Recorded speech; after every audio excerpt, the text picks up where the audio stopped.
Salut, c'est Camille, bienvenue sur Enter. On va s'intéresser à la migration et j'ai voulu m'intéresser plus particulièrement aux médecins roumains qui viennent s'installer en France parce qu'il y en a pas mal. Il faut savoir que 40% des médecins étrangers d'origine européenne viennent en fait de Roumanie et j'ai voulu savoir pourquoi et comment ils venaient s'installer ici. Donc là, je suis à Saint-Dié-des-Vosges dans l'est de la France, à l'hôpital pour rencontrer Irina et Serban Tudor. C'est un couple de médecins qui vient de s'installer ici et ils vont nous expliquer leur histoire.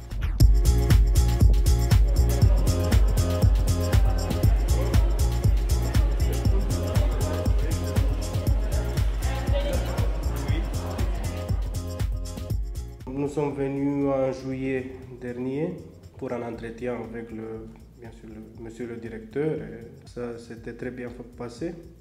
Et après, on a signé le contrat. À mon avis, c'était facile. C'était pas la plus difficile chose que j'ai fait dans ma vie. Mais voilà. Il y a un document qui s'appelle le certificat de conformité. Ça veut dire que les diplômes sont conformes avec l'Union européenne. C'est pas forcément pour la France, c'est partout dans l'Union européenne. C'est pas difficile en fait, pour les médecins dans l'Union européenne, c'est pas très difficile de voyager et travailler n'importe où. Et bon, l'hôpital m'a beaucoup aidé pour les premières 3 semaines quand je suis venu toute seule ici. Ils m'ont donné un appartement ici à côté, ils ont des appartements. Et après, quand ma famille est arrivée, on a changé dans une maison ici en ville. J'ai changé de pays, c'est pas très facile. Mais bien, je suis arrivé, j'ai aimé l'endroit depuis le premier jour. Et alors, ça m'a beaucoup aidé à m'habituer.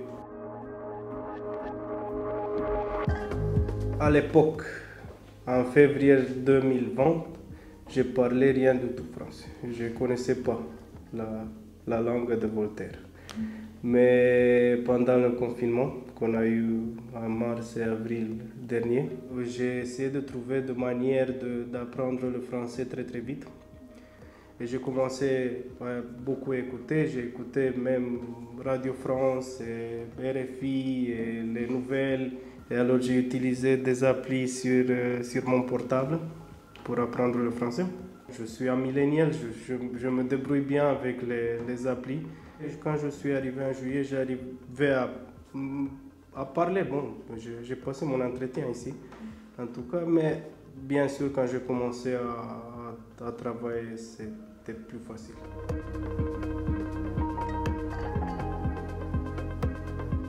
On n'a pas eu de problème jusqu'à maintenant.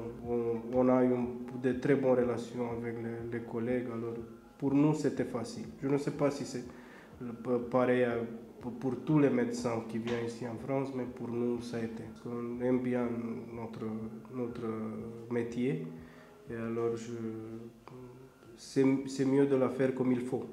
Et alors, en France, c'est plus facile. Je ne peux pas prédire le futur, mais je pense que je suis venu à rester. Pour moi, la Roumanie, c'est un chapitre fermé. Cet exode-là des médecins va continuer.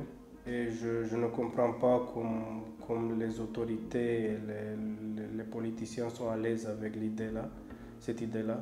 Mais ils ne comprennent pas le mal qu'ils font maintenant. Et ça sera très très difficile à gérer. S'ils pensent que les médecins sont partis pour quelques années, après ils vont rentrer en Roumanie, je pense que c'est une grave erreur de penser ça. On commence à nous construire une vie ici, et acheter des maisons, et voilà, les enfants deviennent plus français, plus anglais, plus allemands que roumains, et alors ça sera très bien.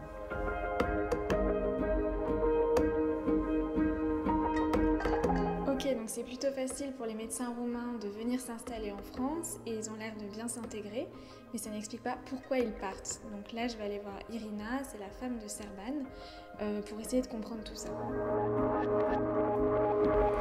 J'aimerais bien rester en Roumanie à cause de ma famille et mes amis, mais sinon, parce que j'ai vécu beaucoup de choses dans mon métier pour me dire que, et pas seulement dans mon métier, pour dire que c'est pas un lieu où je veux élever mon enfant, premièrement. Et après, pendant cette pandémie, on a eu beaucoup d'épreuves que ça marche pas. Donc il y a eu des incidents au niveau des hôpitaux qui ont été pas suffisamment dotés, pas suffisamment préparés, avec des services de thérapie intensive, donc réanimation, qui ont pris feu effectivement, donc c'est pas une façon de dire, et ont pris feu à cause de l'oxygène, à cause du système d'oxygénation déficitaire et pourri. Alors, côté imagerie, c'est un peu difficile. On ne peut pas faire à tout le monde un scanner ou un IRM parce que ça coûte cher. Et donc, les places dans l'hôpital sont très limitées. Donc, un hôpital, ça veut dire que ça sera remboursé par le système d'État, par les assurances, par la Sécu. Donc, on doit envoyer le patient en privé. En privé, il y a beaucoup d'endroits, mais ça coûte cher. Alors, tu ne peux pas faire à tout le monde. Donc oui, tu peux soigner les gens, mais c'est avec des sacrifices aussi pour toi que pour ton patient. J'ai l'envie de vivre quelque chose de mieux, oui. D'être mieux remboursé, donc mieux payé, d'être mieux...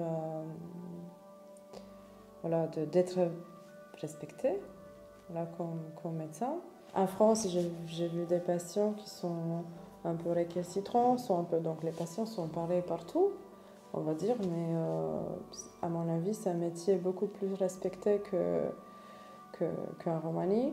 Et ça, c'est pas la faute des patients, c'est pas toujours la faute des patients de pas respecter un médecin, c'est aussi la faute du système, parce que quand tu rentres dans un hôpital et que c'est, on va pas dire insalubre, parce que bon, il y a des cas que c'est vraiment insalubre, tu peux dire ça, mais que tu payes de cotisations à l'État pour que tu t'es accueilli dans un hôpital quand tu es malade, et que tout ça se passe comme il faut, et c'est pas ça, alors le patient ne peut pas trop te respecter, même si c'est pas ta faute, c'est pas toi qui doit arranger ce genre de choses, mais le patient ne peut pas trop te respecter, quoi. C'est un cercle vicieux, en fait.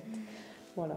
C'est une mal utilisation d'argent, à mon avis, en Roumanie, qui fait que les médecins ne sont pas respectés, les hôpitaux ne sont pas dotés avec tout ce qu'il faut. Donc, il y a beaucoup de choses à réparer. Irina et Serban ne sont en fait pas les seuls médecins roumains dans cet hôpital. En tout cas, c'est ce qu'ils nous ont dit, mais ils ne savaient pas combien il y a de médecins étrangers exactement. Donc là, je vais aller voir le professeur Mattei, qui est le président de la commission d'établissement et qui a une vue d'ensemble sur les recrutements. Donc actuellement, nous avons donc au total une cinquantaine de médecins sur l'ensemble du centre hospitalier. Parmi ces 50 médecins, une vingtaine sont de médecins d'origine étrangère. La plupart viennent d'Europe de l'Est, avec donc une majorité de Roumanie. Puis nous avons Hongrie et Bulgarie. Des vagues d'arrivées qui datent d'à peu près une bonne dizaine d'années, puis un creux, puis là on a à nouveau, depuis le début de cette année, pas mal de demandes. Là actuellement on est sur de mémoire 6 à 7 praticiens qui ont envoyé des CV pour venir travailler en France.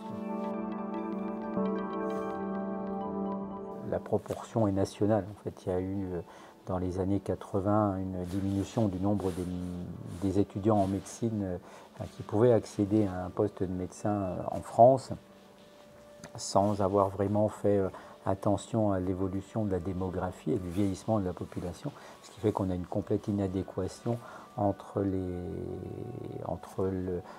demandes des patients et le nombre de médecins. Donc, et actuellement, il y a aussi une désertification de par les médecins des hôpitaux publics, il faut quand même bien reconnaître ça. Et donc, du coup, on a vraiment une offre de postes qui est importante vis-à-vis de médecins étrangers. Alors qu'ils soient des pays de l'Est, d'Afrique, enfin, il y a beaucoup de médecins étrangers dans les hôpitaux actuellement. Sans eux, on n'arriverait pas à travailler, c'est évident. Et en termes de compétences, il n'y a pas eu de difficulté à l'adaptation. Bon, bien sûr, on n'a pas les mêmes habitudes qu'ils auraient dans leur pays, mais ils sont vraiment très vite faits aux habitudes locales.